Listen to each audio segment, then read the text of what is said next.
In case you missed it, here's a Sports Animal Rewind. Tim Deruyter, Fresno State head coach, joins us here on the new Sentinel Sports page. Hey, Coach, Vince Ferrara and Evan Woodbery here in Knoxville. Great to talk to you. How are you? Doing great out here in the Valley, getting ready to kick this thing off on Thursday. Yep, and certainly you guys, there's a lot of exciting things happening at Fresno State. Not only did you come in there and had success last year, but now you have a lot of players back. You have some key players back.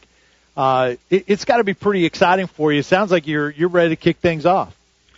It really is. Anytime you've got a starting quarterback coming back, we've got 14 total starters coming back, but when you got one that I consider one of the best in the country, and he was the player of the year in the Mountain West a year ago. He's preseason picked again to be the player of the year in Derek Carr. I think he got a chance, so we're chomping the bit. Coach, I'm wondering, in the midst of all this conference realignment shakeout over the last couple of years, it seems like the Mountain West has come out of it fairly well, and added some good teams, and the top to bottom, the league is pretty strong. Well, I'm really impressed with what our commissioner Craig Thompson's done with our league. You look, 18 months ago. There was a little concern that the league may not have even survived and gone the way of the WAC, but he was able to consolidate our league, keep San Diego State and Boise in the league, which obviously strengthened it, and then brought in the best of the WAC, two top 25 teams in Utah State and San Jose State into the league, and went to a two-division format with a championship game. And as we go into the 14th season with the new playoff structure and the group of five having a guaranteed spot in one of those host bowls to the highest BCS ranked or whatever they're going to call it with the ratings, I think we're especially well poised to continue to have teams go to those host bowls. Visiting with Tim Deruyter, the head coach at Fresno State. Fresno State with a 9-4 season last year, picked in a preseason to win the West Division, one of the overall favorites in the Mountain West Conference. Coach, you have 7 on the first team according to the media selection, including, you mentioned, Derek Carr, the preseason Offensive Player of the Year, and Deron Smith as well on defense as the preseason Defensive Player of the Year. Talk a little bit more about Derek Carr. You mentioned he's one of the better quarterbacks in the country. He's put up amazing stats with that offense, but talk about specifically what makes him special. Well, I'll tell you, he's got the physical tools. He's just under 6'3". He's about 215 pounds now. Runs a sub-4.6 40. So he's really athletic. He's got a big-time arm. He can make all the throws. But to me, what separates Derek's the intangibles. He's a gym rat. He's up here studying film all the time. Has a great knowledge not only of our offense, but of opposing defenses and reading coverages and seeing blitzes come and can get us in the right play. And then on top of that, he does everything you want off the field in the community, leading our team. He's probably our hardest worker. He's married and his wife's pregnant and due any day. So, I mean, he's got a very full plate, and he handles everything extremely well. Well, at least they time that now as opposed to, like, the week of the Boise State game, right? Yeah, that would not have been so good. So I was hoping for the baby to already be here. This is our off week for our players, so hopefully we can take care of that before Thursday report, but we'll adjust. Derek's earned that right. Well, we're visiting with Tim Deruyter, head coach at Fresno State. We'll hit on some of your other guys. I know you got a number of other guys on the first team around the league, Devontae Adams and Austin Wentworth, Marcel Jensen, Tyler Davison, L.J. Jones, Deron Smith. Talk about some of those other top players on your team. Well, I think we're pretty explosive on offense. Obviously we've mentioned Derek, and he's the trigger guy. But I think we probably have the league's best skill, especially the receiver position. We've got Devontae Adams, who was the leading receiver in the league last year as a freshman. He's returning. He's worked his tail off, and he's put on about 8-10 pounds of muscle. Really understands the game much better. I think he's going to have another great year. Our tight end Marcel Jensen's a 6'6", 260-pound guy who runs pretty well. Good-looking target and another really good leader for us. Austin Wentworth, our left tackle, is an all-conference first-team left tackle. So we've got guys in key positions that are going to hopefully push us through. We've got some holes in our offensive line that we've got to fill, but we'll get that taken care of the first couple weeks of camp. But we've got guys in leadership positions at each different segment of the offense that I really like. And then over on the defense, Nick Toth, our defensive coordinator, has done a great job converting us from a 4-3 to a 3-4, and our kids have bought in. It's kind of the same way. Tyler Davidson, our nose guard, is where it starts. He's a 6'2", 310-pound guy that is really tough to block.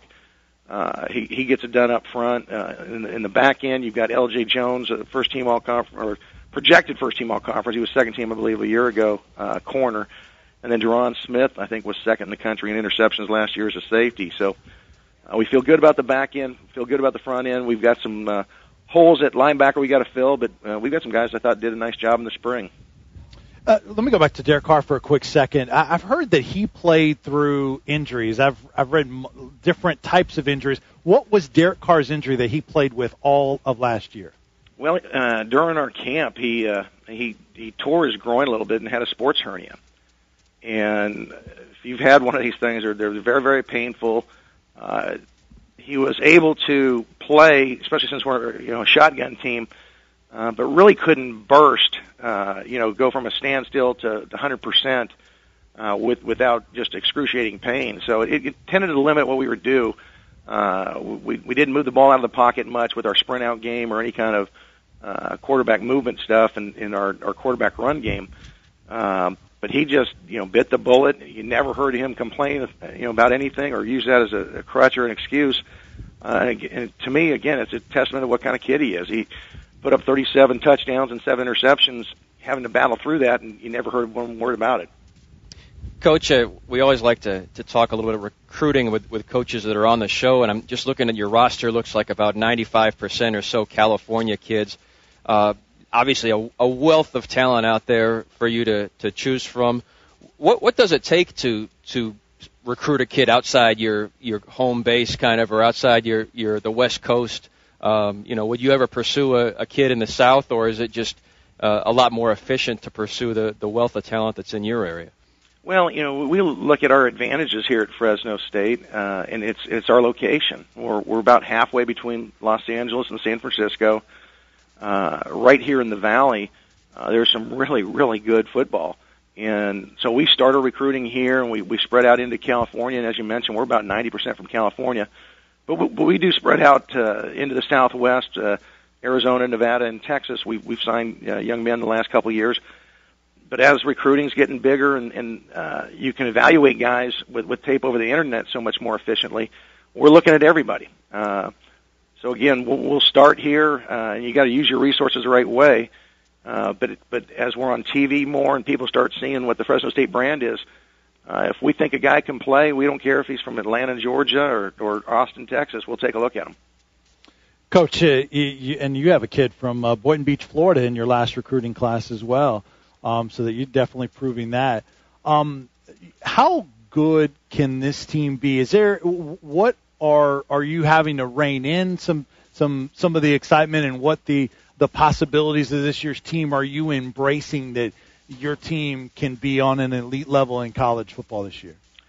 Well, we talk to our players all the time about, exterior expectations have nothing to do with what we are going to do. We have no control over those things. But what our players do feel that the 12-game schedule we have, there's not one game we don't feel that if we play what we're capable of, that we're not capable of winning every single game.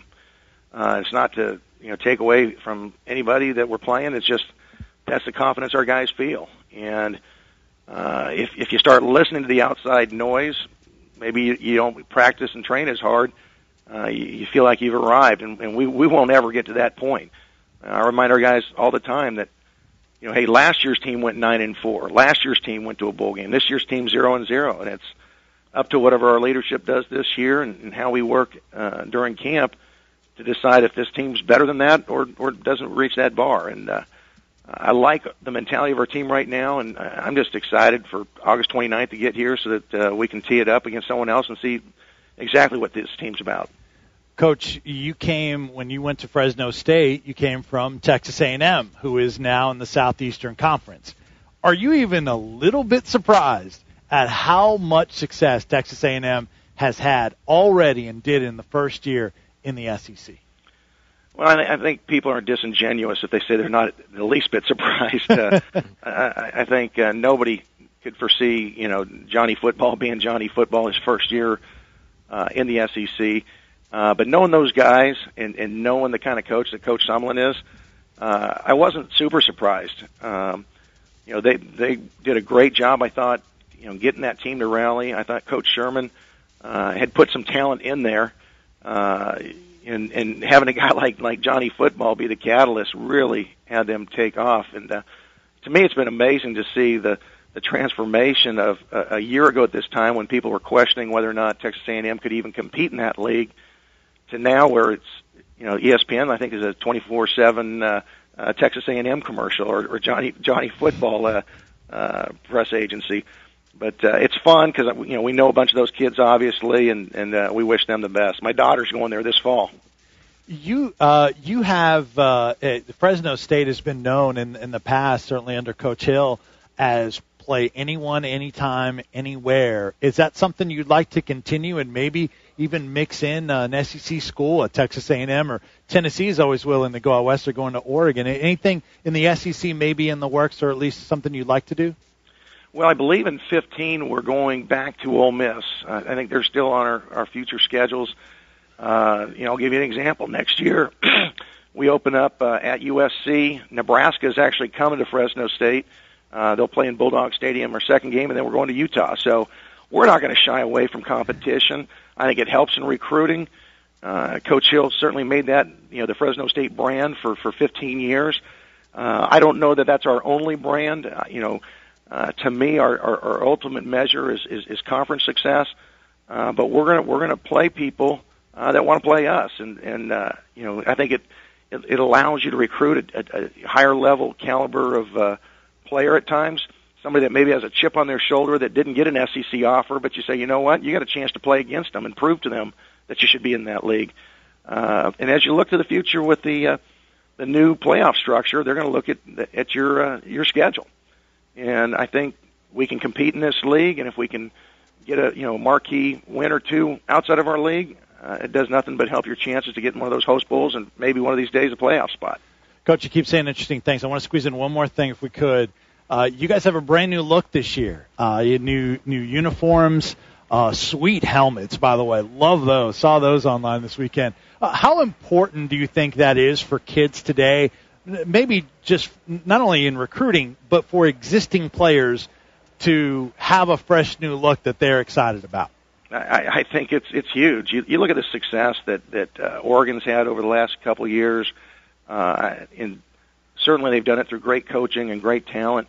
But the marketing aspect, you can't deny. Kids are excited when they see changes in uniforms, and it may not have been that case when I played or people before me, but it is what it is today. And if you want to go at the heart of what today's players currently or today's recruits are, it's putting some flash out there, putting some sizzle out there, and I think the fans get excited about that. So our equipment staff, led by Mark Younger, and our marketing people put together some new uniform combinations. I think they turned out great, and like I said, our fan base is excited. Our players are really geeked up about it, and I just hope we can play at the level we're supposed to play at when we wear those jerseys.